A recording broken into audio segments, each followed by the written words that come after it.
So this morning what we learned is, we learned the 5 pairs. The subjective as opposed to objective, then conventional as opposed to ultimate, and then dependent as opposed to independent,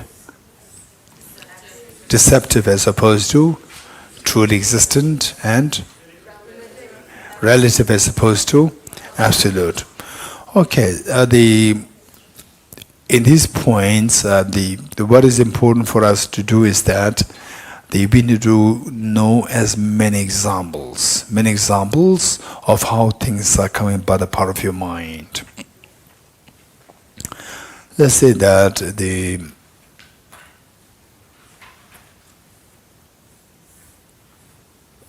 we talked about one is subjectivity as opposed to objective. This is what we learned yesterday as well as today. What is the second one? Hey, what's the second pair? Conventional as opposed to ultimate. Okay, my question to you is, what do you mean by convention? First we have to know what is convention, then conventional. Anyone, what does it mean by convention? Raise hands. What does it mean by convention? Kate. Something that society finds in common and considers it as something. Can you give me an example?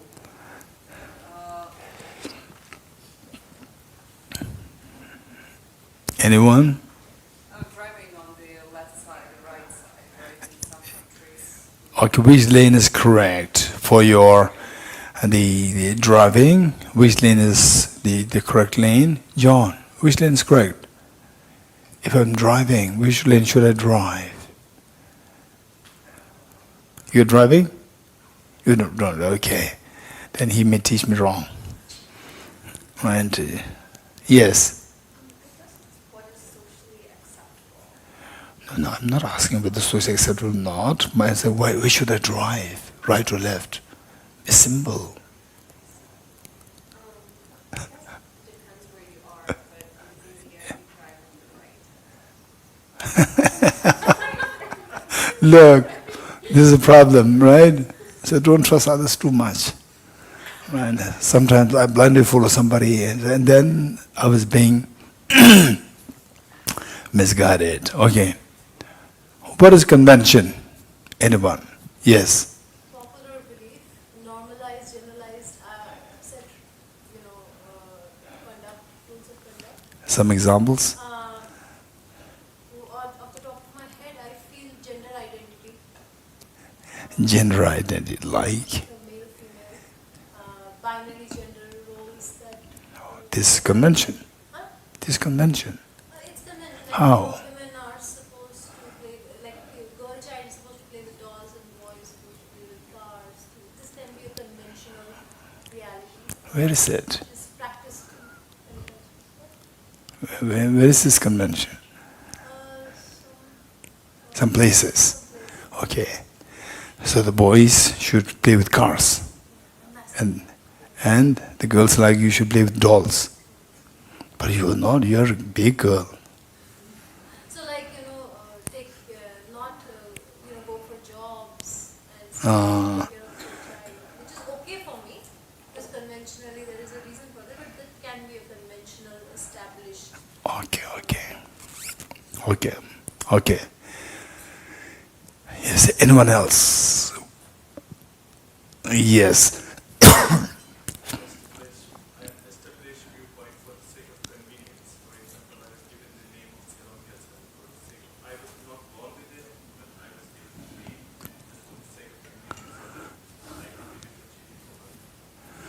Okay.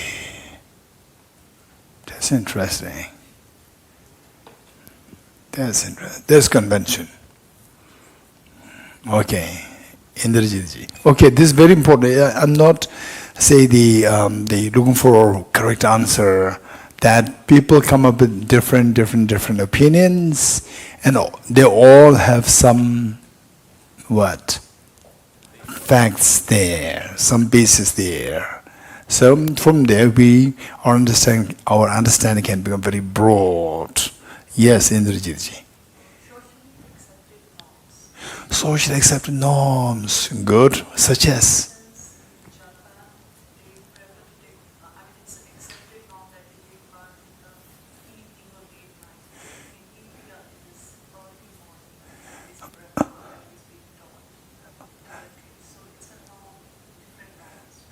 Okay. Okay, good. And then now we have the lawyer here. Lawyer would know which is convention, which is not convention. Yes. But off the top of my head, I'm just thinking that in different countries, in different cultures, religion or race, convention in terms of what they wear, Yes. in the sense that it's accepted convention in that country, this is what the male would wear and the female would wear. Yes, yes.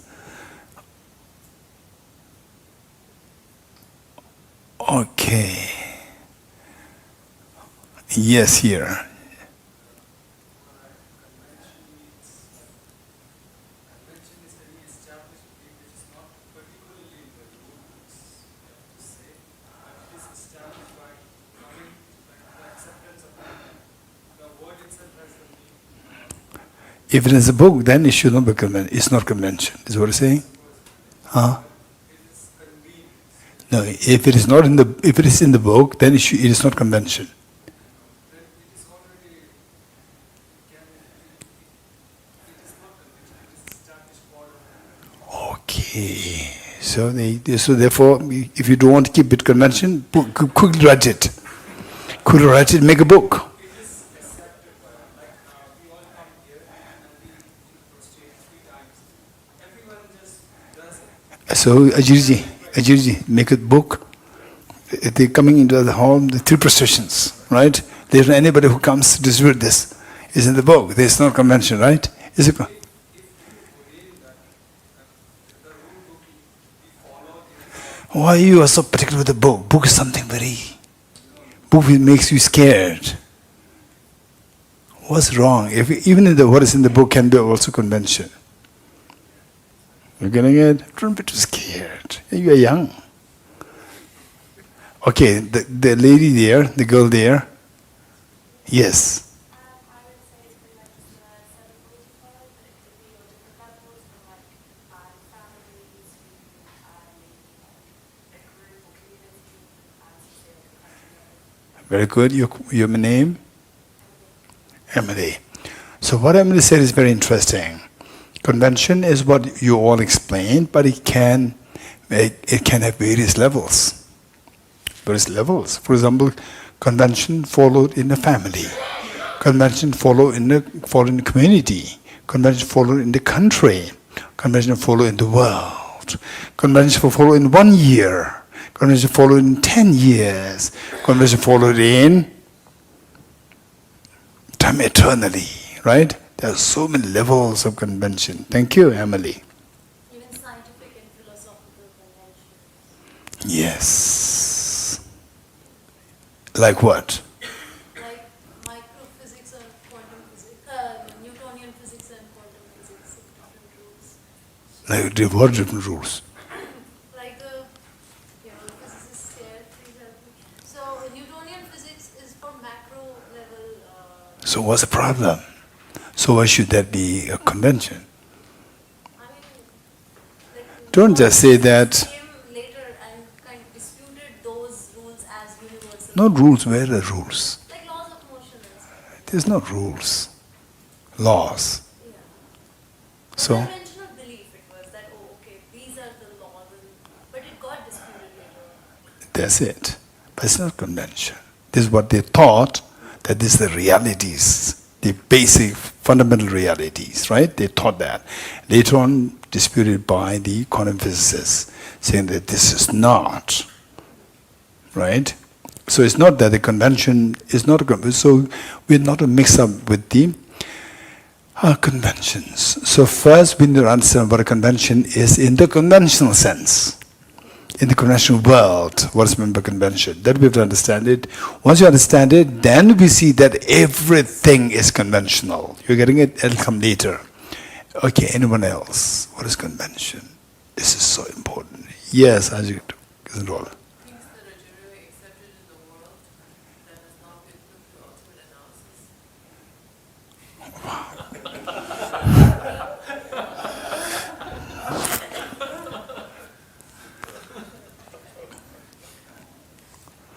Okay, only Arya Nagarjuna will understand this. This is amazing, wonderful. Anyone else? Anyone else? What is convention? Huh? Okay. Yes. The basics of the convention is that every family, every structure, every community, every basic belief system or some sort of untold rule, something which is happening. It's a routine. Can you give us an example? The convention is like, okay, we just believe that every Sunday we have to go to the church or temple. This is an unfold, which is happening all the time. Okay. And it's like convention, okay, we have to, this is what we do. Okay. Good, thank you. The lady over there. It's kind of rules, and sometimes it's written or not written.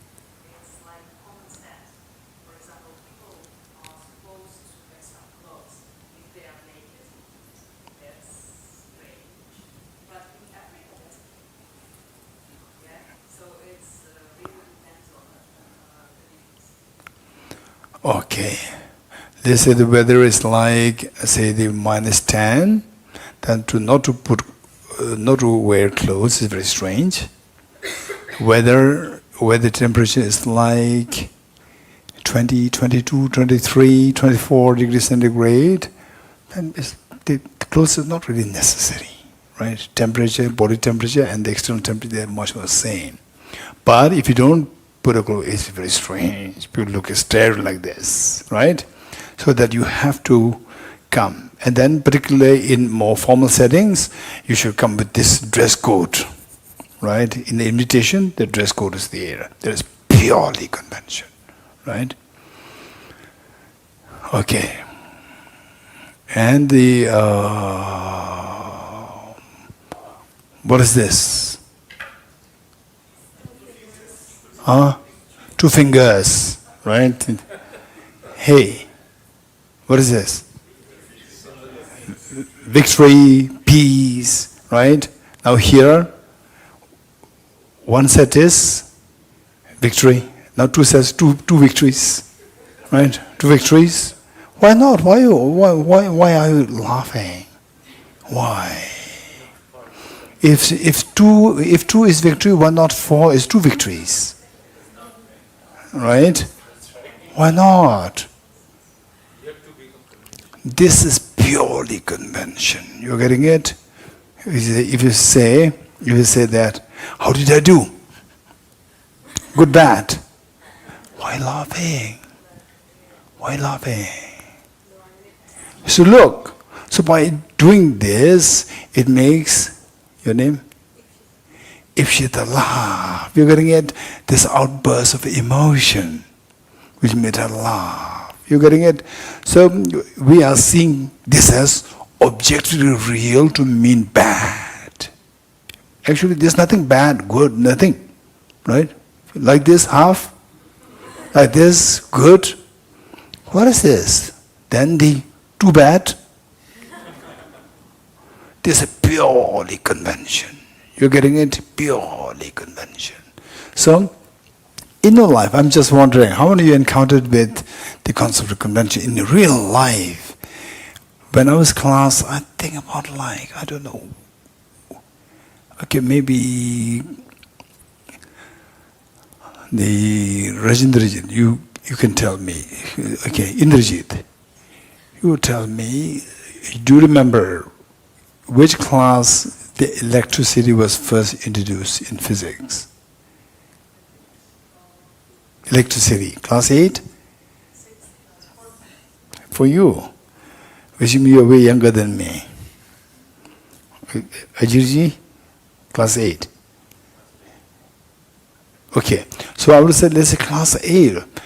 For the first time in class 8, my teacher, physics teacher, taught us that electricity, there are two poles. One is positive, one is negative. Wow, I was so excited to know which is positive, which is negative. Right? And usually we only see the what? 2 wires. Right? 2 wires, always 2 wires. One is positive, one is negative. I was so interested to know. Thus far I couldn't figure out what is what. But there should be 2. Why 2? I didn't know. So teacher said that there are 2 poles. One is positive, one is negative. I was so curious and just waiting what he's going to say. Which is positive, which is negative. So that later on I can identify them very easily. He said that one is positive, one is negative, is purely convention. Something deep inside me was shattered. There's nothing to hold on to say that this positive is negative. There's something extremely uneasy feeling came to me. That there's nothing from the object, just purely convention, meaning it's purely coming from your mind, not really from the object. When I was age 14 or 15. That really shattered something deep inside me. So later on, after coming to Institute of Buddhist Dialectics, then I had to come to this is known as convention. Wow. For the first time, I was already introduced to convention when I was in class 8 by a physics teacher. So there, we're all looking for objective reality. Objective reality. You're getting it? For the first time, when I heard that is purely convention, means objective is nothing there. You cannot identify this positive, this negative. It's just purely convention. Then it just shook me something inside. Meaning that from the object there's nothing there, then what's the point? Right? I could not believe that things can exist purely subjectively. Everything should be objective. When you say convention, objective, subjective. The connotation of convention, subjective, objective. Subjective, resents. Good. So now we are saying that subjective as opposed to objective. Conventional as opposed to ultimate. You're getting it? So subjective and conventional, these two mean the same. This is how. Now, not only that, not only like, say this is victory, peace, purely convention. Like what Brother TVO said, the dress codes for the male like this, for the female like this, and so this is all purely convention, purely convention. Yet, we don't see them as convention. We see them as objective real. How do you know this? Anyone? While, like as Brother TVO said, that the dress codes and so forth are purely convention, yet we don't see them as convention. What is the opposite of convention? Ultimate. So, how do we know that we see things as ultimate? We do, while things are conventional, but we don't see them as conventional, we see them as ultimate. How do we know that? Anyone? Any idea? Raise hands. Any idea? Any idea? We see them as the ultimate real, objective real, not as a convention. How do we know that? Anyone? Yes. Make them into rules and follow them. So, how do we know that this actually the subjective real, not objective real, but we see them as we not only see, we believe them to be objective real. How do we know that? Yes. How? We say something is the ultimate truth. We can't just say that, we just don't say give the label of ultimate truth unless and until someone has tested it or analyze it properly. So I think that until and unless we analyze it properly, it doesn't become an ultimate. Okay, did you follow my question? What was my question? So I, What was my question? the question was how do you know if something that we believe as ultimate is conventional? How do you know? Uh, How do you know that something is ultimate? no. How do you know is it something like, I mean that appears as How do ultimate? we see everything objectively real?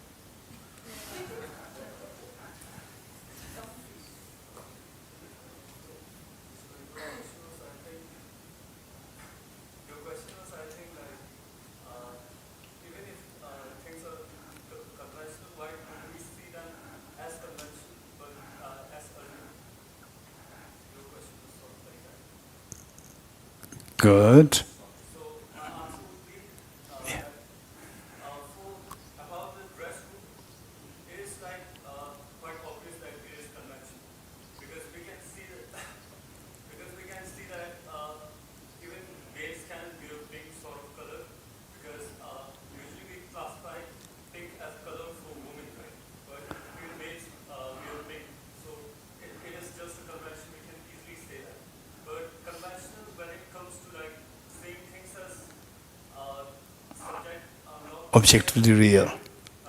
that quite becomes hard because we haven't like actually analyzed upon the alternate thinking like it is subjectively real and not objectively. So because these sort of things are hard, that's why we can't accept it as not conventionally true but ultimately true. We are still not able to analyze it. Your name? Jigmet. So what the Jigmet said has all the elements, the intact, all the answers in there. So let's put it simply, like say, while we know that this is conventional, right? There's things which we don't know that is conventional, but some things are. There are some things which we know that they're conventional, but we still adhere to them as object real. And how do we know that this is happening? Well, it's conventional, still our belief inside, something ingrained inside us makes us believe that things are the object real or as ultimate is not conventional. The girl here, the lady here, the third, yes. I would think because it brings up so many emotions. Ah, yes. No existence, so whatever it brings good or bad, it starts to install as this is true. Yes, you do. You understand it? What she said was your name? Micah. Micah. So Micah said that you see that emotions arising within us, anger, attachment, craving, and so forth arising us. So while they say, for example, if you are a little, the nervous, what might be the performance, good, bad? How was my performance? What do you feel? Emotionally uplifted. When I say emotionally sad, you're getting it? So look, this is purely this finger will not increase your mark. Right? Just as doing like this, your mark will not increase. But you feel uplifted. So seeing this as intrinsically a sign of good, objectively a sign of good, is purely convention. You're getting it? So the emotions are triggered. This is an indication that while we know that this purely, how many of you know that this is just convention, there's victory or peace? How do you know that this is purely convention? Raise hands. How many know that this is purely convention? Raise hands. How do you know? How many of you don't know? Oh, of course, this is real victory. Raise hands. Okay. How many don't know that this is purely convention? This showing two fingers, this is a victory, a sign of victory. Oh, you know that. But if somebody says that, now what's the situation like? Good, right? What's the opposite of victory? Huh? Defeat. This is a sign. Or this is a loser, right? Say, what's the situation like this?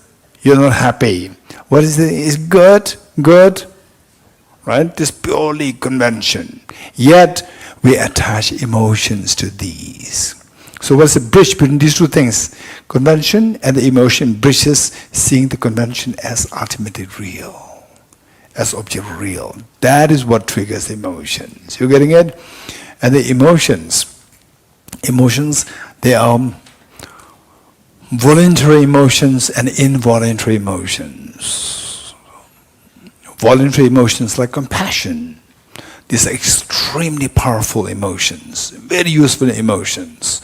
There's a tremendous control within your mind, where the involuntary emotions like attachment, anger, jealousy, fear, and so forth, these are all because necessarily the bridge should be, linking point is the seeing things as what is conventional, seeing things as objectively real. That is the linking point. Without this connection, then your emotions, you will not become vulnerable to the emotions. Okay, so now the next question is that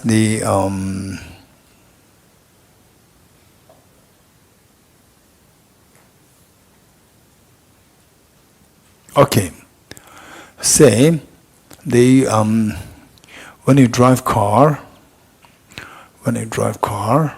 right? When should you stop? Blue light or pink light or white light? Huh? Red light, not blue light. Why not? Huh? There's no blue light, right? What are they? Red, green, and yellow, right? Amber. Okay, what? Say it again.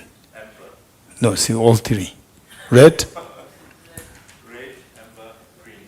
Okay, red, amber, green. Right? Okay. So the only these lights. And then when should you stop? Which are three lights? Huh? Red. Only when red.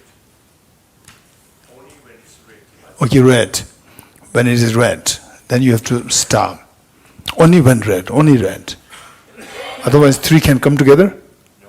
Then why do you add the word only? Sorry. Why do you add the word only? I said red, and you said only red. Well, that's how I phrase it. Okay. Same. Good.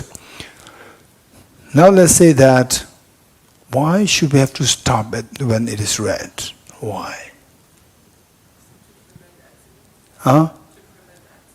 Then with the green also we can stop to prevent accident. This is convention, right? Convention. This convention. Red, stop. Okay. The car came to this planet Earth when? When did the vehicle first? Huh?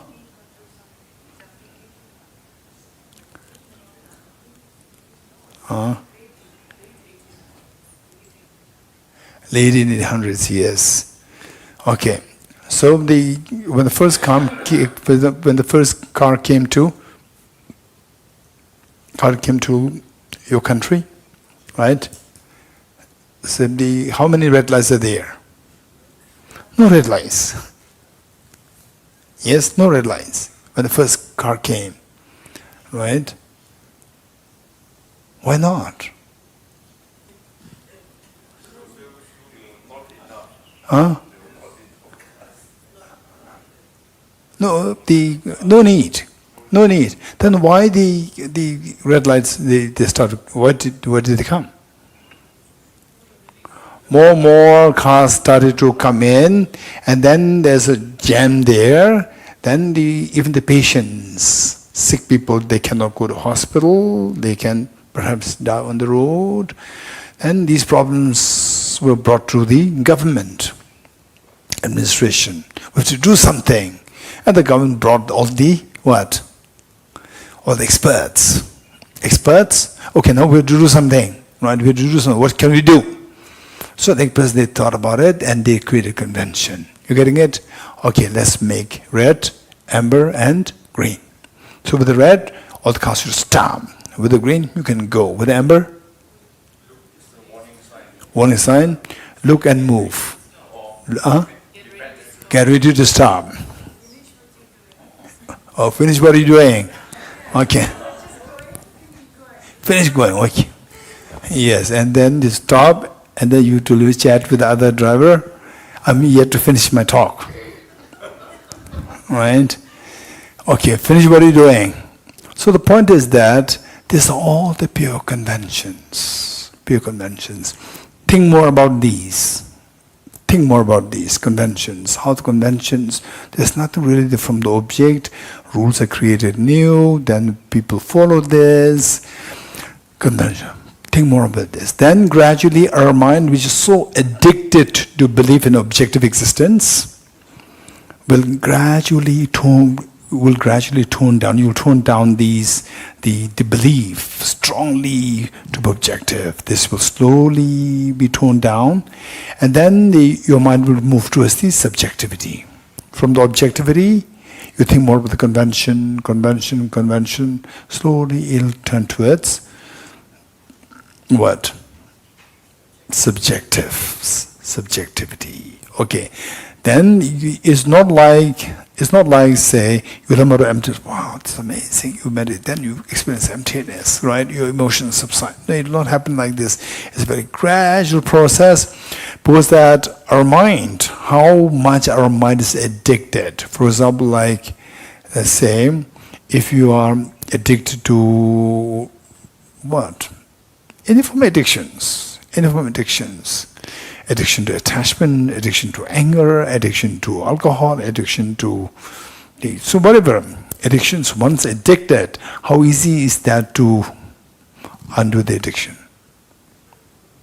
Oh, very difficult. Whereas you all agree. And how many of us are addicted to seeing this objective real? No. When do you see things objective real? When do you see? In the daytime or in the nighttime? Huh? All the time, in the dream, outside dream. This is the worst of the addiction, right? And this addiction is the one which connects to all our problems. Okay, so we have to undo this addiction. It'll take time. It's not that easy. It'll take time. So for that matter, think more about it, about the convention. What kind of conventions existent? Think about these.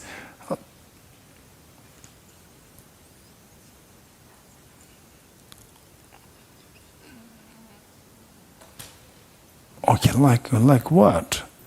Like what kind of convention? Can you think of other conventions? Dress code is one, and the traffic lanes.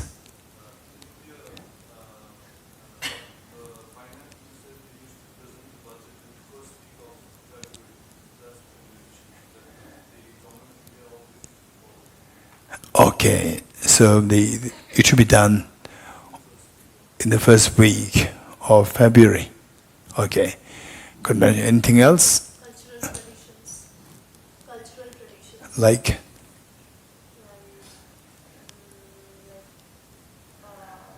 Festivals or customs, rituals. Oh, there's interesting rituals. Like what?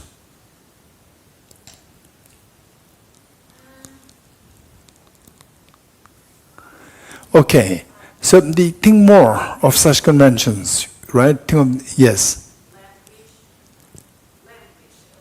Language. This is right or wrong, how you can know, because we have that. Yes, right? Language, this is true. Language, and some people, they're very pure heart, very gentle, but they don't really have a very sophisticated language. So particularly you learn a new language.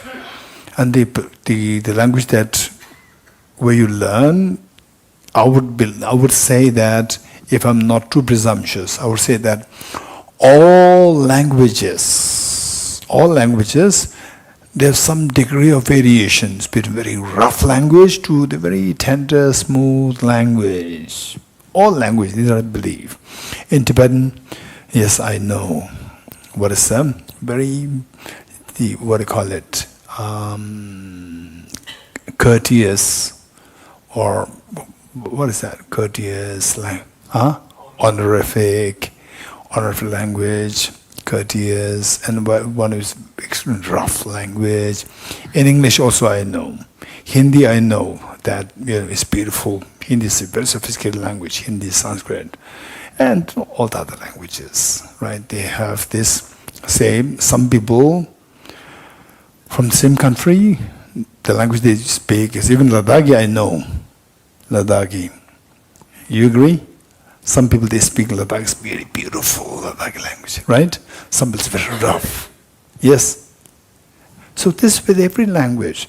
So for example, let's say that you happen to learn a foreign language, and with whom you are learning the language, it so happens these people speak very rough language, right? Then what happens is that you pick up this, and your mind is maybe so pure, so kind. When you go to talk to some elder, respectable person, your language is so rough, and people think that you are so uncivilized. You're getting it? It's not. It's the language. It's pure. Why this particular language is seen as very rough? And why that particular language, the same language, spoken in a slightly different way, is very gentle and polite. Why? Purely convention. But we don't see this convention, right? If somebody says that, what is that in English? I don't know how to say something in English which is very rough. Piali's English is so beautiful. She does not know how to speak rough. Anybody who likes to speak something rough English? Yeah.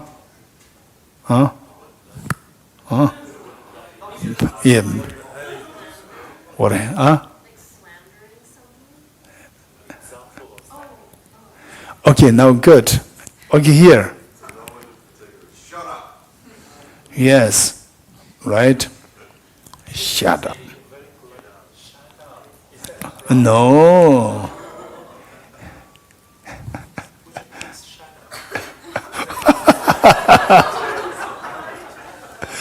Would you please remain quiet for some time? Alright? Would you please remain quiet for some time? Right? Let us have a peace for the time being. Let's be quiet for some time, rather than please shut up for some time. So the fact that we're smiling, we're laughing, is again because that we see things objectively real. This is how we are being tortured by the belief that things are the objectively real. Okay, good. The another example that I like to, I must bring this here, is that,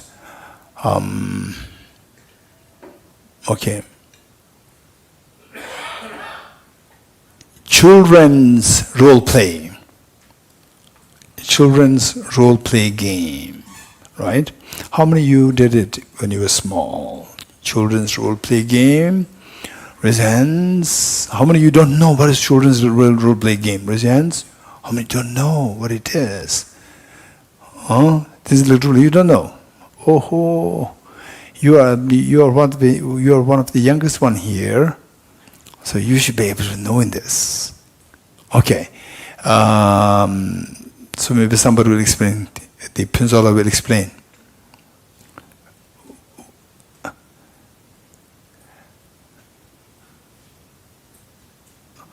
What do you call? By the way, what do you call this in Tibetan? Lazo, yeah, this is it. Lazo, yeah. Okay, so let's say that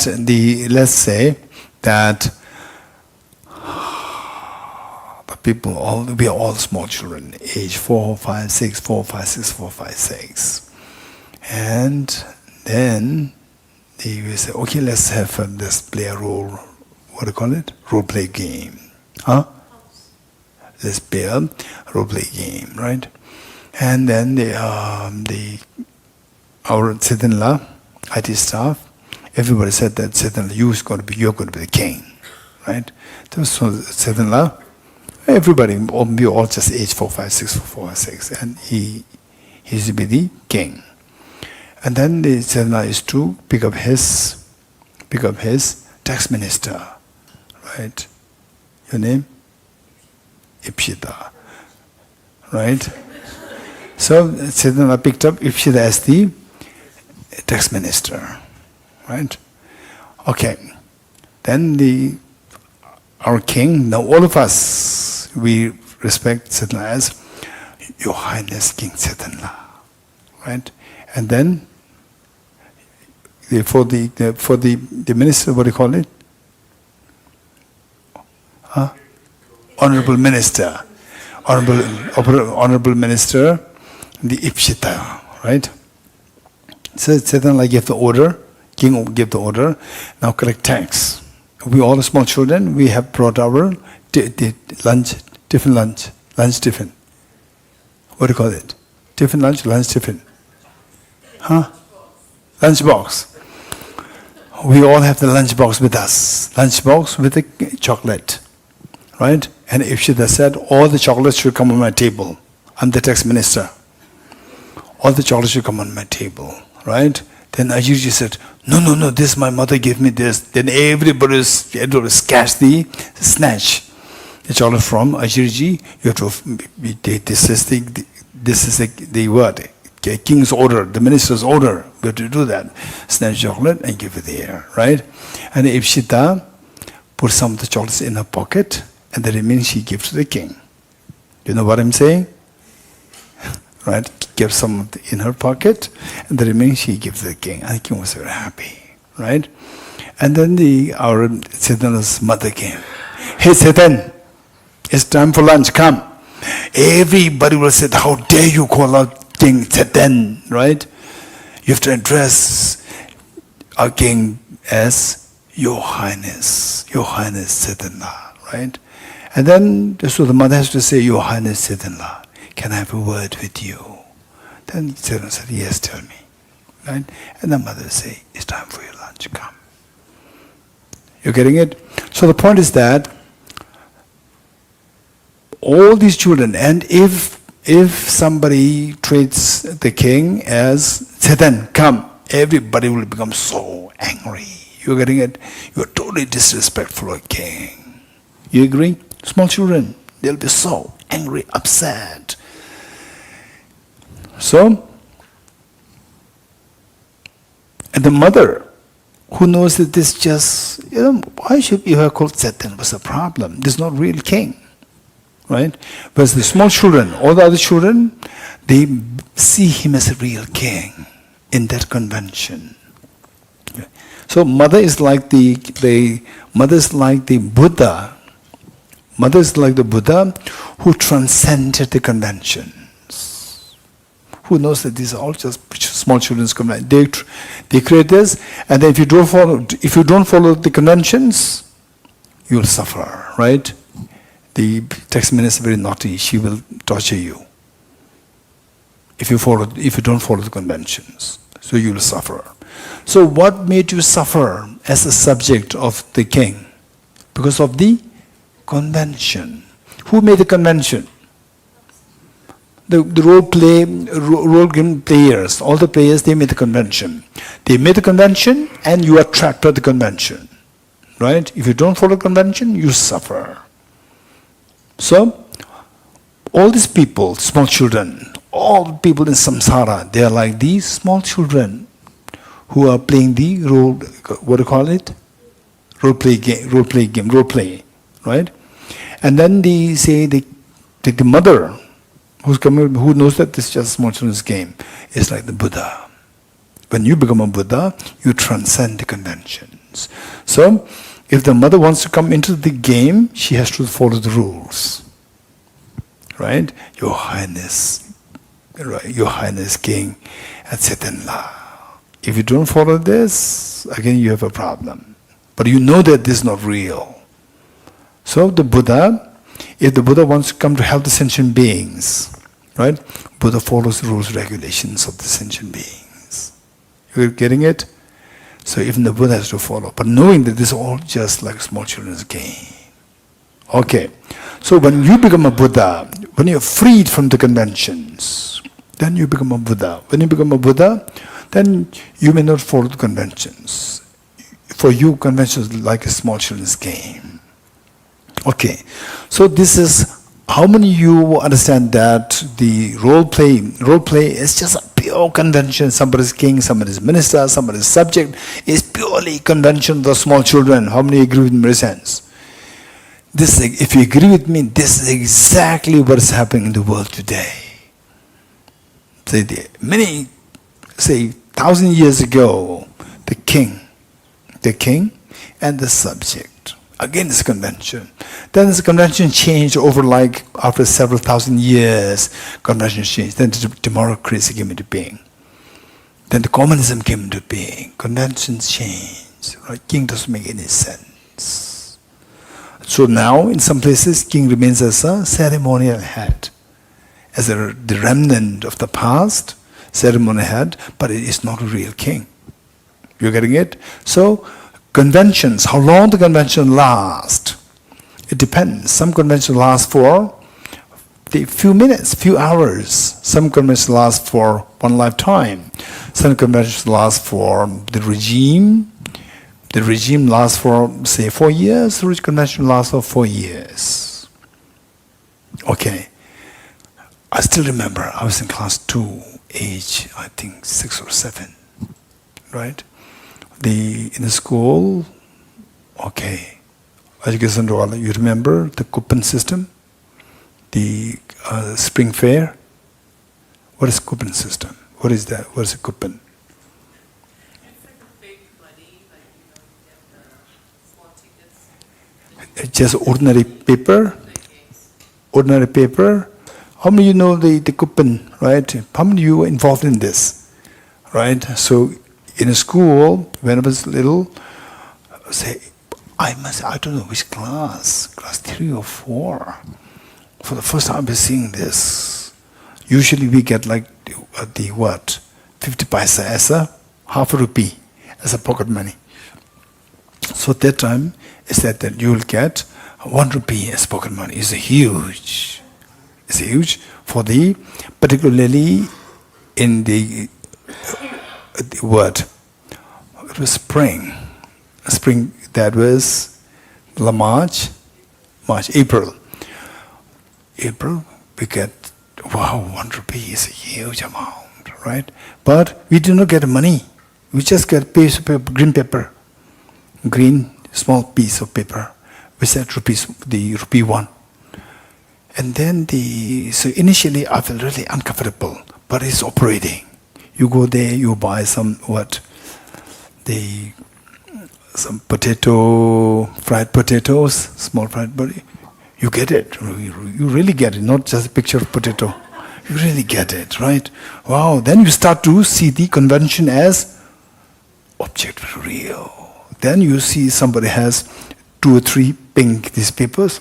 Wow. Right? Then what happened was that was how this convention lasts for 1 day. Right? And the next day, one of my classmates, he went to the boundary of the school, and the boundary of the school, all the money used the day before, they were all dumped there. And this boy he found a treasure. Wow! He took so much of them and brought to the class. I got all this money. Right? Small child. Right? So, say that the day before, it was seen, the child learned how to see this as objectively real as money, object real money. So this remnant lasted. This remnant, the remnant of the believing that these are real money, lasted even the next day. I still remember it so well. I thought that this boy is so lucky that he has so much money now, right? I thought that if I was there, I would really pick it up myself. And then, wow, he is so lucky. But then the second thought came to me, but we are going to use this. Right? Nobody will accept it. Then gradually, this belief that this is objective realness of money gradually disappeared. You're getting it? So this is where the convention lasts for 1 day, 24 hours. So in some cases, it can last for like the banks, checks. If the bank lasts for some of the banks, they go bankrupt, right? They go bankrupt. So if the bank lasts for 30 years, your check will be valid for 30 years. That's real money. But the moment the bank goes bankrupt, finish, it's just a piece of paper. It will not work as a check. It will not work as a money. You getting it?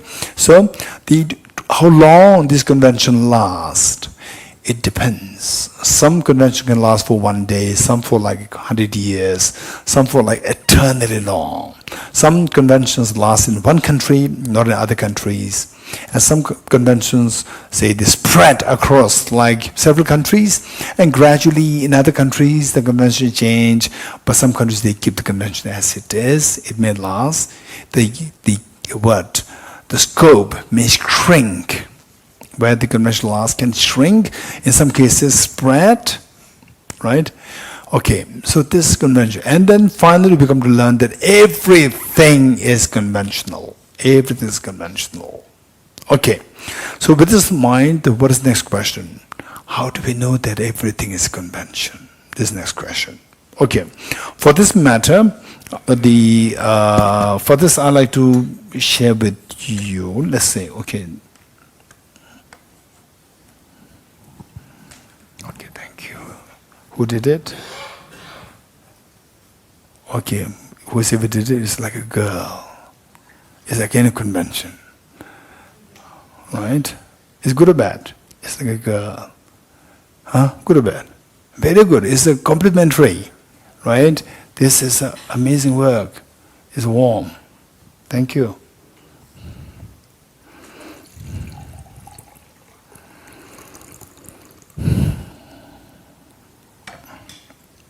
Okay, to make it quick. How many of you have seen the ocean waves from the aeroplane? Raise hands. How many of you have seen the ocean waves from the aeroplanes? Raise hands. Ajirji? Yes. Right. So what is that like? Ajirji? What's the ocean wave like from the aeroplane? It's more like a bubble. Like this. Oh. Which means that the airplane must be flying very low. Right? Not from the top. You cannot see. Are you sure? From the top, depends on the height. Yeah, it's very high, then you don't see the wave. Okay, how many have you seen the wave from very high? 30,000 feet. Not 30,000. Not 30,000. Listen, normally what is the height? Okay, normal height, airplane. They say, what is the waves like, ocean waves like on the coastal area? White lines, you getting it? It's just like white lines. You may think that this is just white there. Actually, it's not white. It's like, not only white, it seems like so static.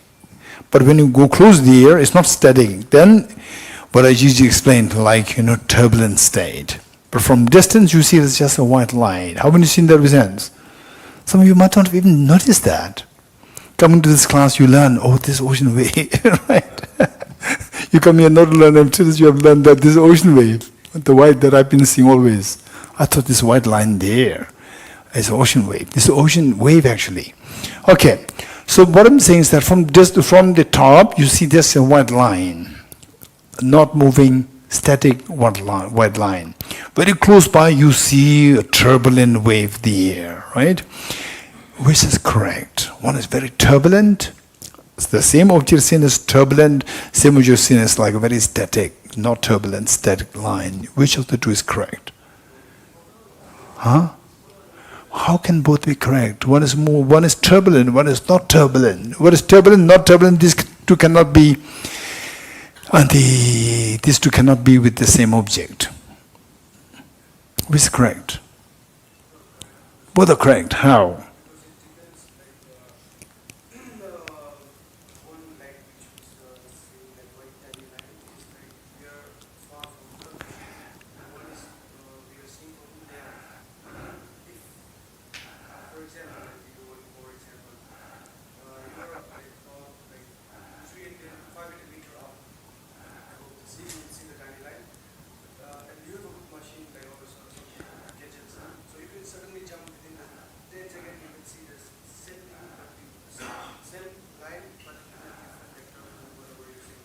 turbulent form.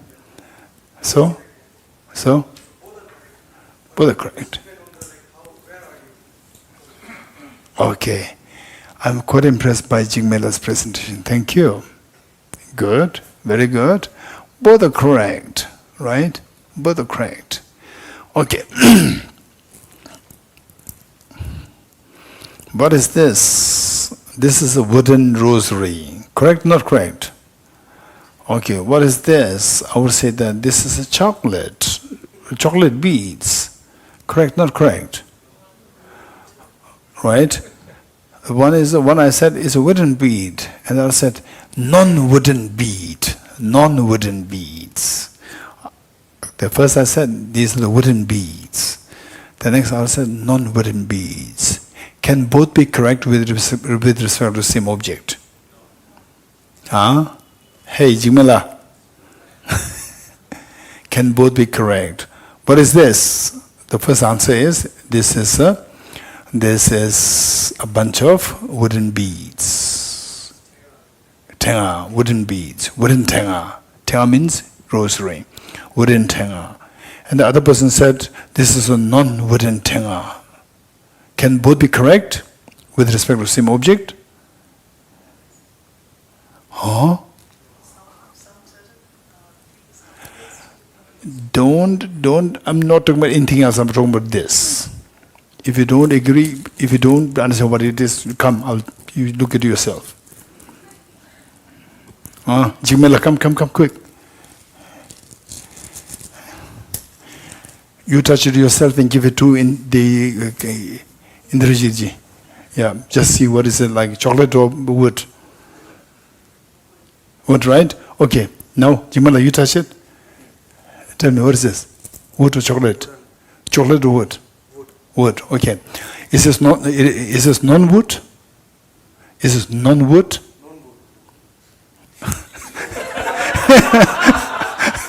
Okay, this wood, right? This is wooden rosary. Hey, Indrajitji, wooden rosary.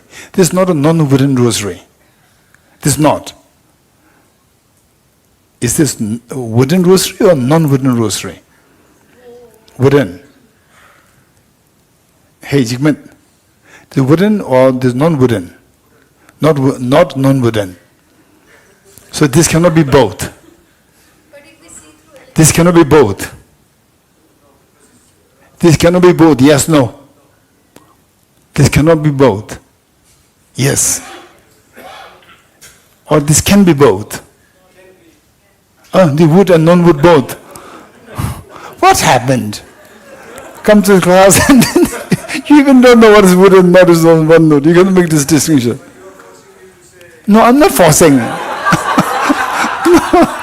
No, I'm not forcing. I'm just asking you. No, up to you. Is it this wood or non-wood? No. Okay, now look, I'll ask only 2 times. You said, okay, Jimela, listen. You said 1, 2, 3 is okay, right? So I'll ask only 2 times. Okay, wood or non-wood? Is it both? Good. So both cannot be with the same object. Okay, static and turbulent both cannot be with one object.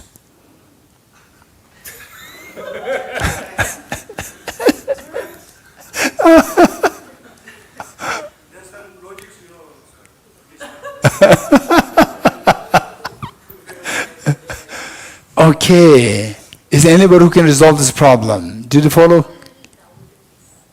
like you in the morning time you gave us the example of electron microscope, and it no longer remains a wooden rosary.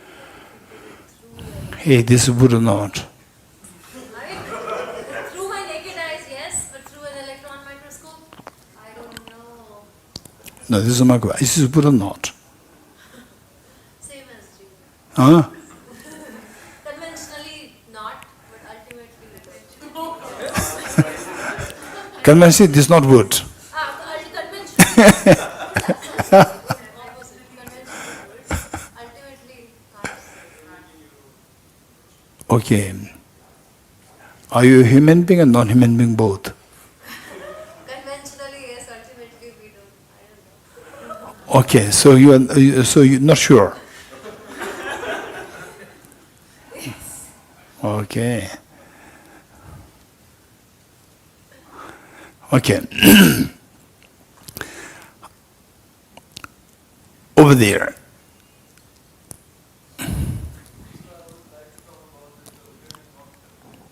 Hmm. Actually, as you say that both things cannot exist together on the same object.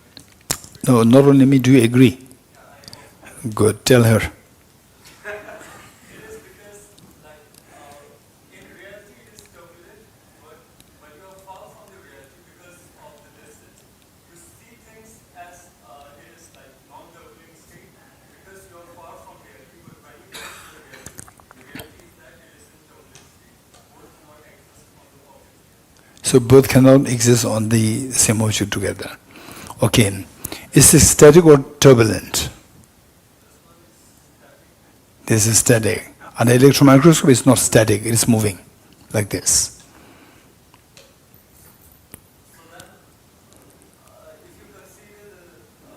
If not me, you have to tell me. If you consider the reality that this is at the electron state, very minute state, that it is like the reality would be different, and if you see this from an outside perspective, So which is reality? the actual reality is at the minute level. I think Not what you see. So what it is not static. So there's no the permanent thing. There's everything's changing. There's no permanent address. You don't have permanent address. that seems to be permanent, but who knows? So the government says, what's your permanent address? Huh? Everything's convention. Right? Okay. So the point is that the two things cannot be with one. So you're not a boy. Are you a boy? Not. No, on the atomic level you're not a boy. What is yes?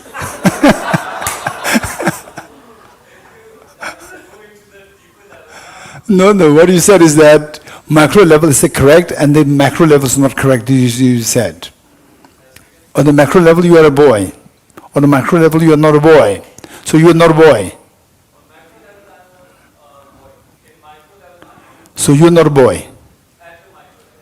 Because the macro level is not to be trusted. Macro is to be trusted, right? Yes?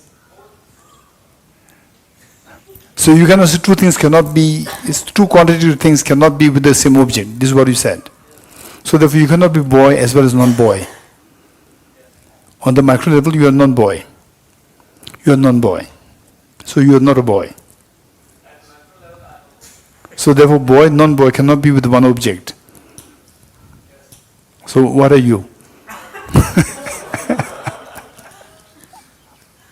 Okay, so it's very complicated. You're getting it? Think more of this, and if you start to dream of doing the same analysis in a dream, if you engage in this analysis in the dream, this is very auspicious, you're getting it? And then think more. And gradually you see that what I'm seeing as, you may even get a feeling of like illusion, like the people that you meet with, things that you see around, you may start to see them as an illusion. If that does happen, don't feel complacent. You're getting it? I got emptiness. Don't feel complacent. You have to go further. You go further with more extensive studies. And so this analysis will really help us to shatter our samsara. Right? So if you understand it so well, then gradually our emotions will be under control. The fear will be dissolved. And this pattern of the control of emotion will be carried to your next life, and then finally be freed. Okay. So the question is, how do we see that everything is like a dream? So, what is this? Hey. Huh? A glass of water, right? Okay, if you look at through electron microscope, what you will see?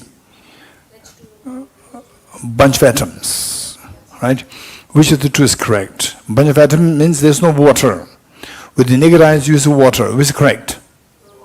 Both are correct. Both are correct. Okay. But you see that there is although we say that both are correct, then why say this is on the atomic level there is no water? Right? You agree? On the atomic level it is non-water. Yes? If you say yes, just say louder. Yes. On the atomic level is non-water. You perceive non-water. On the level of your naked eyes, you see there's water, right? These two perceptions are different. Yes? These two perceptions are contradictory. These two perceptions are contradictory. So, my question is that these two perceptions, they differ. Which of the two perceptions are actually on the object? Huh? Both are there on the object. Huh? Okay, none. Oh, how many of you say that it's just a perception? Where is this perception taking place? In the subject. Raise hands. In the subject. Okay, now my question to you is that group A, group B. Group A look at through naked eyes. Group B look at through electron microscope. Group A, you see this as water. Group B, you see there's a bunch of atoms, no water. Right? And what we come to learn is that both the perceptions are correct.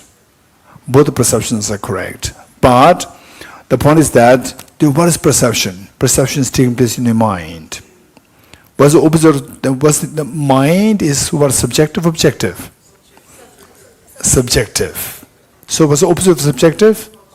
Object. So which means that perception is not objective, it is subjective. Right?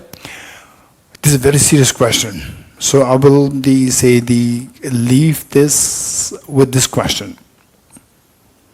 Say the two perceptions are subjective.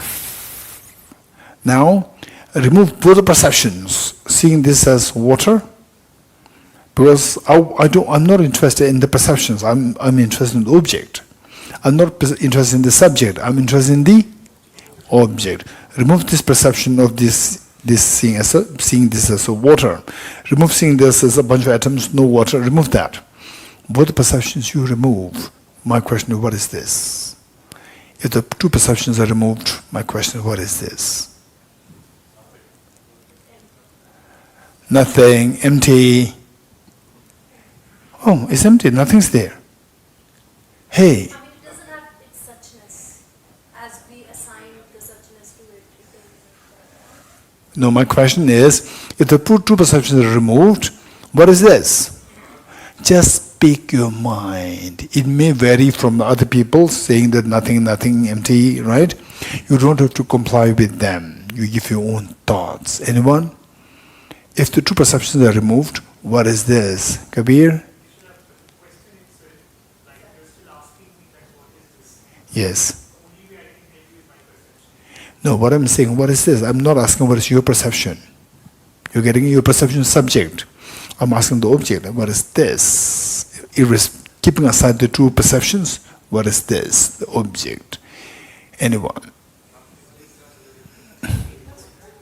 Okay, so the Jigmala is saying a glass of liquid, right? Ajgasanla? Empty water. Okay, so the empty water, empty atoms. Anyone else? What is this? If the two perceptions are removed? Huh? It's still water, right? Still water. Water is the perception taking place on to the subject of the group A, right? You remove the subject A, then what is this? There's some liquid there. This is Jigmala's answer, some liquid there.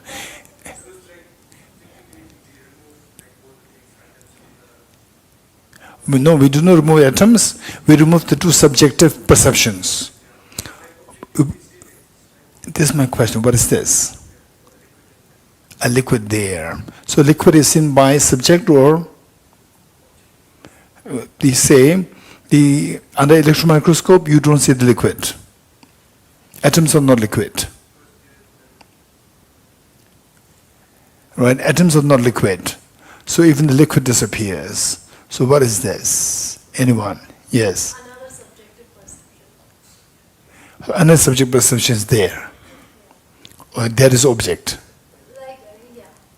I mean, if you remove these two perceptions, then some other perception will come if I have to point what it is. If all the perception is removed, Then it's empty. some energy is there. That is not perception. Some energy is there, right? There's also perception. Okay, some people say, no, it doesn't matter. Remove the let's say that, or Ipshita, tell me, did you come with your door, your house door locked and came, or you did not lock the door? Are you sure? So you're saving? You're safe? Locked, not locked? Is locked or not locked? Not wrong. Safe, it is safe. Yeah. But if the family is not there, you lock it. Yes. Okay, look, if she is saying that if the family is not there, she will lock the safe. No, what's the problem, right? When you lock the family, nobody's looking at it, then it'll disappear, nothing's there. So why should you lock it if nothing's there?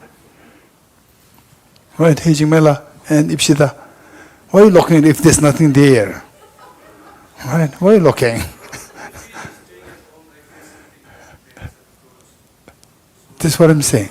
When you look at, when you leave, right? But all the perceptions leave your house, right? So there's nothing, still you lock it. You don't lock it. So we go to his room to see, if he's telling truth or not.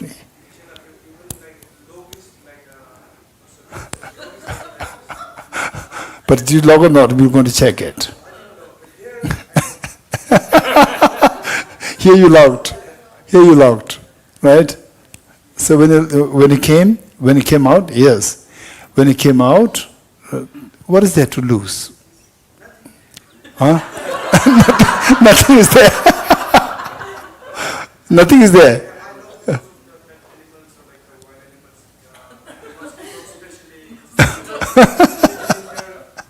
No, even the mosquitoes will not be there. Your perception is gone. Perception of mosquitoes is gone.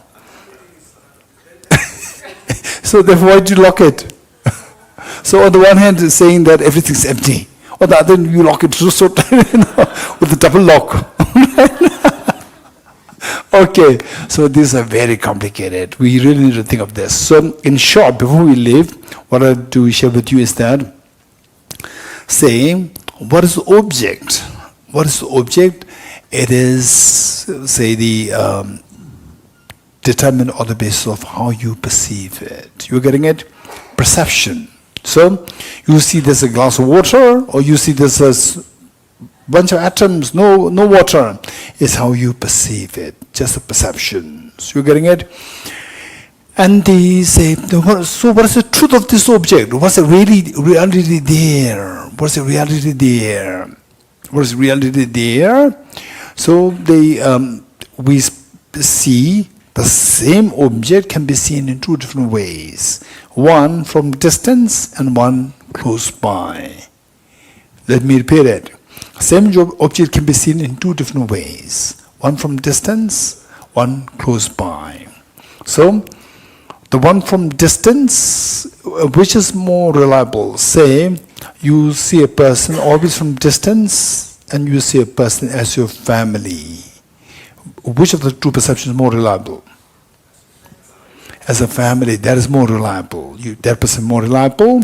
So close inspection is known as ultimate analysis. Ultimate, meaning that it's more reliable. Close inspection is known as ultimate analysis, and inspection from distance is known as conventional analysis. Okay, so what the object is makes no sense until the subject is brought into consideration. And the subject, there are two. This water is on the basis of how you see this by your naked eyes. That is known as conventional analysis. Whereas when you look at it more closely, you see that the water is empty. That is seen by the ultimate analysis. In other words, all our minds which perceive the object, all the subjective minds which perceive the objects can be classified into two groups. What are they? Conventional analysis and ultimate analysis. Okay. Say that what we see as a flower, house, evening, light, trees, these are all conventional analysis. You're getting it? Say the same object. What is this? You will say it depends how you look at it. If you look at it from, say, the far, which is known as conventional analysis, you find the conventional nature of the object. What is the conventional nature? What do you see from far? What do you see? Water. What is the conventional nature? Because water is what is found by the conventional analysis. Object as found by the conventional analysis known as conventional truth. So the water is the conventional truth of this object. Now, seen from very close inspection, which is known as ultimate analysis. By ultimate analysis, what is seen by the ultimate analysis of the same object is known as ultimate truth. So what do you see? There's no water. Through electron microscope, you see that the water is not there. You're getting it? Water is not there. So no water. Empty of water, objectively, closely, objectively, there's no water. Empty of objective water. This is what is found by the ultimate analysis. What is found by the ultimate analysis is known as ultimate truth. So, this object, what is conventional truth? Water is the conventional truth of this. What is the ultimate truth? Empty of objective water is the ultimate truth of this object. You're getting it? So, the same object displays two natures. Same object displays two nature, right? Same. One is the conventional nature and the other one is ultimate nature. There are two. So therefore, we talk about two truths. Every phenomena has two truths. Every phenomena has two truths. So, in Heart Sutra, this morning we read, form is empty. Emptiness is form. Form is no other than emptiness. Emptiness is also no other than form. You're getting it? Okay, now we will understand this. Say, Group A looks at this through your naked eyes. Group B looks at this through your electron microscope, see that the flower is not there. Flower is empty. You getting it? So, technically speaking, Group A's perception is known as conventional analysis. Group B's perception known as ultimate analysis. Okay. Now if I ask this, if I ask Group A, what is this? Flower. So, Heart Sutra, the first line says, form is empty. You're getting it? What Group A sees as flower. Group B, what is this? No flower. Right? Empty of flower. Empty of objective flower. Empty of objective flower. So, this object is a flower. In the eyes of the ultimate analysis, this flower is empty of objective reality. Form is empty. Now I ask, what is this? Group B, empty of flower, emptiness. I ask, what is this? Group A, flower. What is the empty? What is seen as emptiness by Group B? Is the same object is seen as flower by form by Group A. Emptiness is form. You getting it? Now tell me, if I ask Group A, what is this? Flower or form. What is Group B? What is this? Emptiness of the flower. So, are these two different entities or the same object? Same object. So these the two truths, they are the same nature. Same nature. Form is empty, emptiness is form. Form is not other than emptiness. These two are not two different things. The form is not other than emptiness. Emptiness is also not other than the form. These two are the Same entity with different perceptions. You're getting it? Okay, so this is meaning of the form is empty, empty is form. So from this what we learn is that what is that object? It depends on how you perceive, what kind of subject you employ. You employ what? Ultimate analysis or conventional analysis. You're getting it? If you say, this is a flower, what is this perception employed? Conventional analysis. Okay, this flower is illusion-like, it's empty, there's nothing from the object, it's empty. What's this analysis? Ultimate analysis. You're getting it? Okay, now with this, what we do is that, okay, now pick up anything in on your table. Just pick up something that is on your table. Pick up something that is on your table. And look at it. Look at it. Just you look at it and see how it appears to you as objectively real, how it appears to you as objectively real or as subjectively real. How does the object appears to you? As objectively real. You're getting it? Objectively real means that from the object, the book appears as real, from the object. That the book appears as from the object it exists. Now, with the ultimate, if the book does exist objectively, which of the two analysis should see that? Ultimate analysis, conventional analysis. A. Be careful, even with my questions. Learn how he is formulating questions. You're getting it? With these questions, you are taken to the emptiness. So the question is, look at the object yourself, and how does that object appear to you? Object real or subject real? First question. As object real. If the book truly exists objectively, which of the two minds should be able to see that? Ultimate analysis or conventional analysis? Ultimate analysis able to see that. You're getting it? Now, with the ultimate analysis, you look at the object, do you see the book or not? You do not see the book, so the book disappears. So there is a contradiction between the two things. How the book appears and the reality of the book. Reality of the book is that it is empty of objective reality. But how it appears to me as object real. You're getting it? Okay.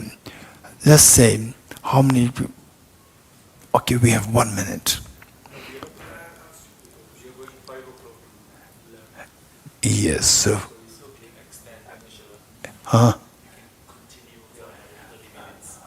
Okay, or I can rest also. Yes. Okay. Okay. So before I entertain the questions, let me quickly tell you that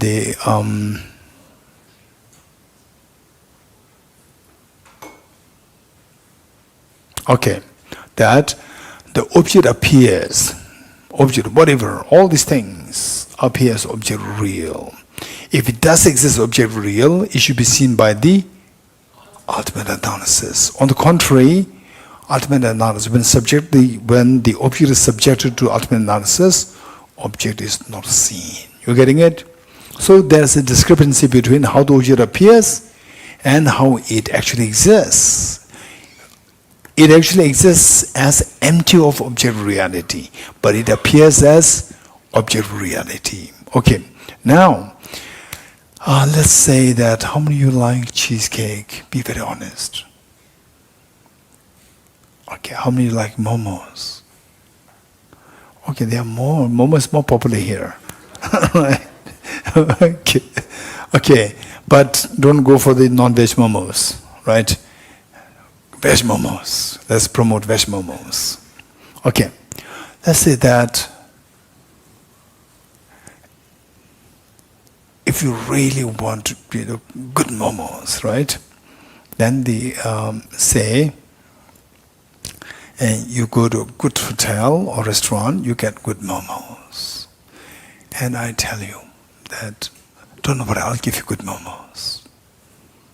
You happy? Very happy. And how many of you know that I make good momos? Veg momos. You don't know. Nobody knows. You know that. You don't know that. But you heard it. Oh, Pierre, you didn't hear that. Oh, that's. Ajay Kisana heard about it. You should taste it Ajabamla, you heard about it? You don't hear. What did you hear? What did you hear? Let others know. Huh? Huh? Kishila prepares good veg momos. Yes, that's very true. Right? Recently I made some and I sent some to our the maintenance in charge, who was my neighbor. And he was thrilled. He sent the messages 2 times. Kishila momo was amazing. 2 times. Okay, so let's say that I'm going to give you momos, right? You're so excited. And then think of my momos. Hey, think of my momos. Eat it. Right? Are you happy, not happy? Not happy. Why not? Why not? It's just purely my thought. It's purely subjective. So when you say it's purely subjective, your emotions are under control, right? When the real moment comes, whipper, right? Then your mouth waters, seeing things objectively real. So when you see things objectively real, emotions arise. Fear, anxiety, attachment, anger, jealousy, all arise. When you see things as subjectively real, your emotions subside. All the emotions are under your control. This is so important. Okay. Say say that you go to bed and you dream of Ajirji taking us for a holiday.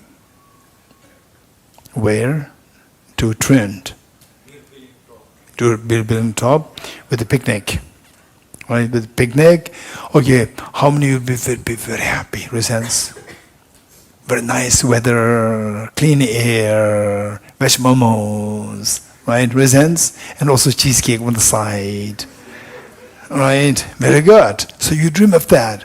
Ajirji writes so passionately that Ajirji singing a song. Right? Okay. And Omar's English. His English, right? Omar, you sing? Okay, tell me. That's not saying.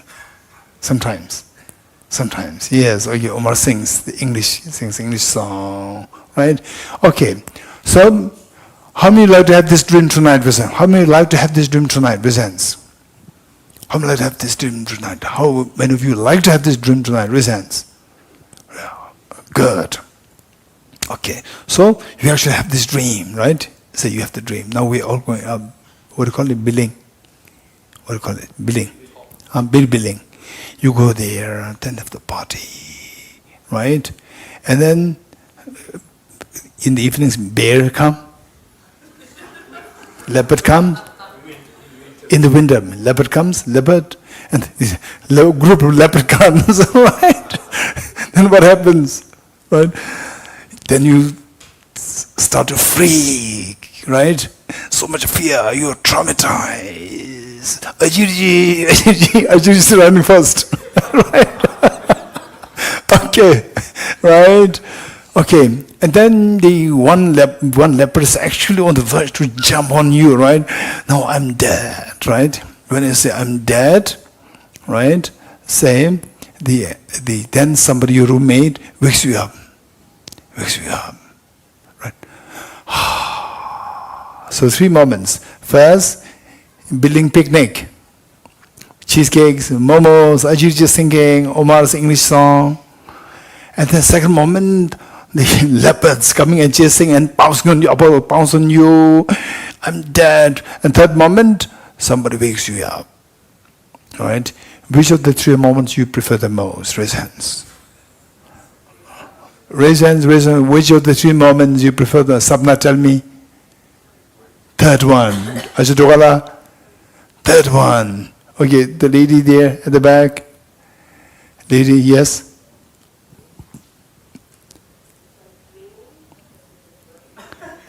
No, of the 3. Of the 3, first one lead to the second. Third one. Behind you? Your name? Sally, you also prefer third one. How many prefer third one? Raise hands. You prefer third one. Why the third one? Tell me, why the third one? Why the third one? Huh? You really get the relief, because that at that point, say the first one is there's tremendous joy there. Second one, there's tremendous fear there. Joys and fears are because of the belief that the dream is real. Right? So, with this, involuntary emotions of excitement and sadness are given rise to. You wake up, all these emotions are under control. That is what we are seeking. You're getting it? So, that how the objects appear to you as object real. This is like being in the dream, seeing the dream is real. You are being under the sway of the dreams. Then you see that subject the object to ultimate analysis, the object is just empty from the object. Objective is empty. This is when you wake up. You wake up, all your emotions are under control. You getting it? This is liberation from all the destructive emotions. Yes, over there. I would say, why not choose the one first one? Because we know we are dreaming, so why not just let the emotions experience us? Why not let joy, let us have joy, let us have pain? Why not? Why not? Why not we choose the first one? The first one is very pleasant. We don't know that we are dreaming, but we accept that this is Yes. No, so what's your point? 1, 2, 3. no, I'm just giving like explanation. Explanation or answering? You cannot be both. No, 1, 2, 3? The third one. All three. All three what? You want or you don't want? Once like it's already giving teaching no. Like if you can control in the dream, then you can be away from your dream or you can control the dream. Yes. But most of the time we didn't know that we are dreaming. Dreaming, yes. Like really, Yes. No, first the question is, of the two, what do you prefer? Third one. And for him, what's your name? What's your name? What's your name? Reason I'm saying that, why not go for the first one? First one's so nice. Why not the first one? Okay. So let me give the answer to this question.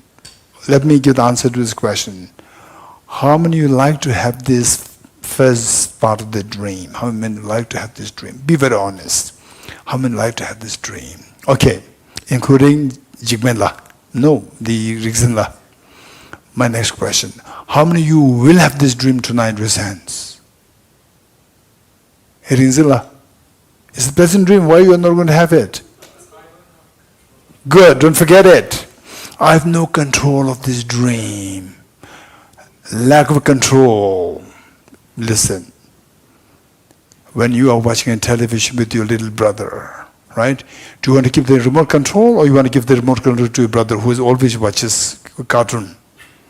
What do you like to do? Why? Why don't you give it to the small child? You're getting it? So why you want to keep it? I want my control. You're getting it? So, say if the remote control is in the brother's hand, you don't have the control. Lack of control is suffering which you don't want. You're getting it? So however pleasant the dream is, you don't have the control, you don't have the choice, you don't have the free will to choose the dream. So that itself is suffering. You're getting it? is it possible that my reality can be harsher than my dreams? So this is what I'm saying. Even the what we call as reality is also a form of dream. You have to wake up from this also. You're getting it? And the reality can be extremely harsh, way more. The dream, real dream, conventional dream can be extremely pleasant, and reality can be too harsh. It doesn't mean that you have to choose the pleasant dream. If the pleasant dream has if there's a choice for you to get a total freedom, why don't you go for it? You're getting it? Even the pleasant dream has a problem. What's the problem? Lack of freedom. You don't have the freedom to choose the dream. You're getting it? This is problem. So, what is suffering? Suffering is lack of freedom. Lack of freedom is suffering. So including the pleasant dreams, it has a lack of freedom.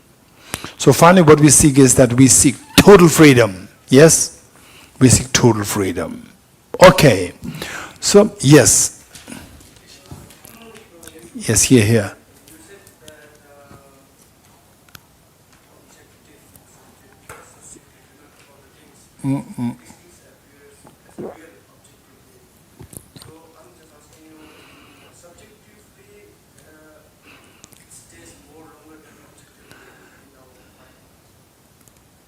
Okay. So which is real?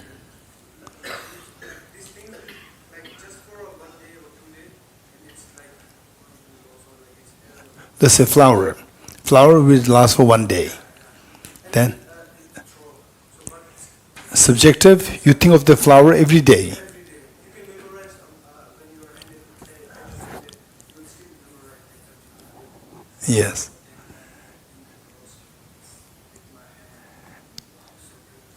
Yes. So? That's still in your mind, Yes. So what's the problem? which is real. Both are not real.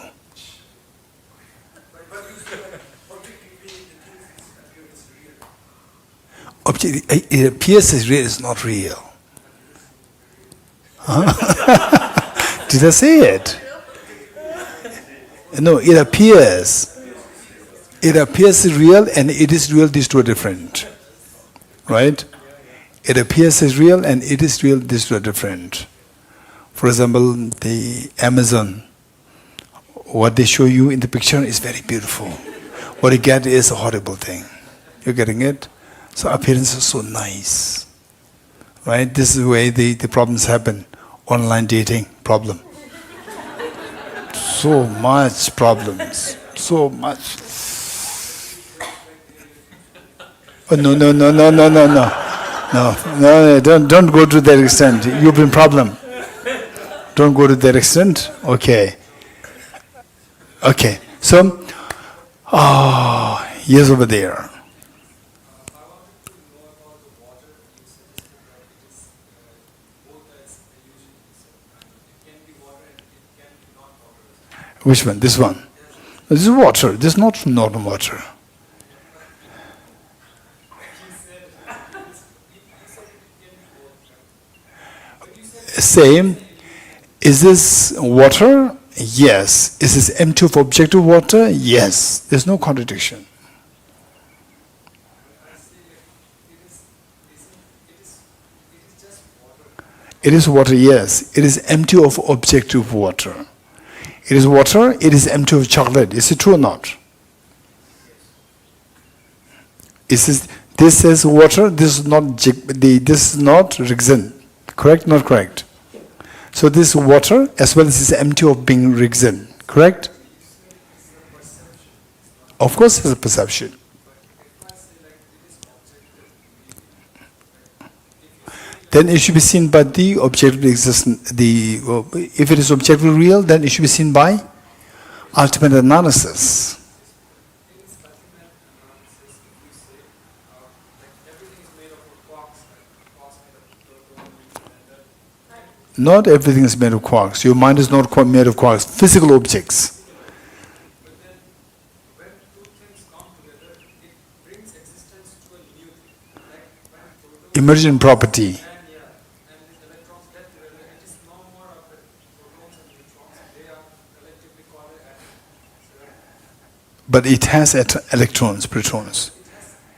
It has. See electron microscope, you are not seeing the whole, you are seeing a part of it. Yes. You are seeing a part of it. Yes. But collectively it is water. If I throw it on anyone, you will get that. It is objective, it is standing. It will be quite first. Okay, so what Rizin is saying is that even if you say that there's no water there, you drink it, your thirst will go away. Right? If it spills on somebody, it will be wet you. Right? These are the functionalities. All these functionalities happen on which is through analysis, in the eyes of the conventional analysis. So it doesn't deny the reality that if you spill it on somebody, it will wet the person. If you drink it, the thirst will be quenched. All these things operate infallibly on which level? On the conventional level. You're getting it? These are not denied. You objectively not real. You are not real, by the way. I'm not a real Geshe.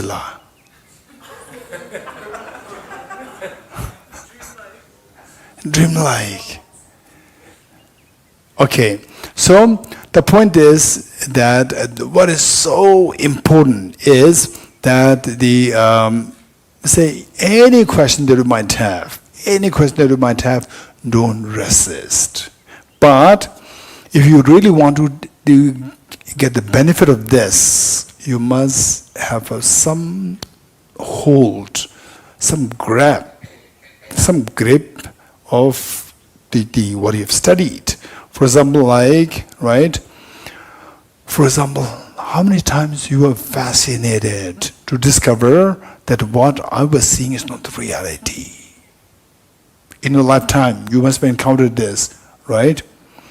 Say, what? In fact, for me, the best example is Amazon. Yeah, the best thing. You say, oh wow, this is so good. And you get it, and you cannot deny it. What is there? The picture is there. But the presentability is very different. The appearance is so nice, and the reality is hopeless. Right? Did you come across such situations? Many times. Right? Many times. So where you feel that, oh, this can't be, this is what I'm not expecting. Right? You are discovering the discrepancy between appearance and reality.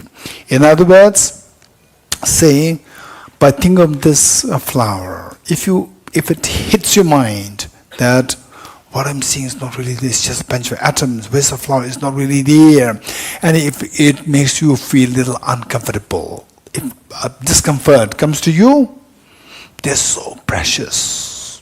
Start from there. You're getting it? Discover, don't invent. If you invent, it's not reality. Discover.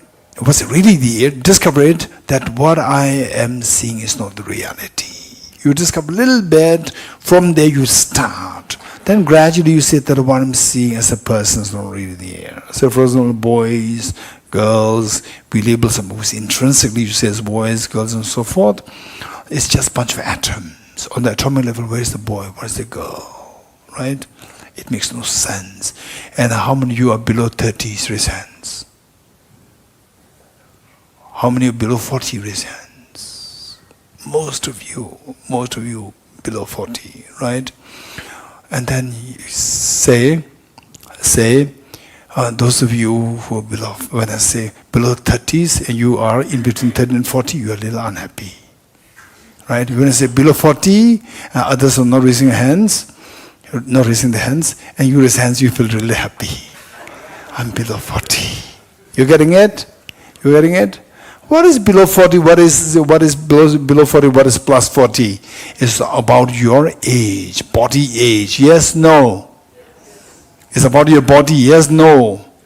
Your body. Okay. Is there anybody in your 20s with sense? This girl, what is your age? 24. Anybody who is younger than 24? 20. Or let's say 20 years old, and he's the youngest. Are you the youngest? 22, right? So two of you are the youngest here. John, do you feel that you are youngest? You're a little happy? Right?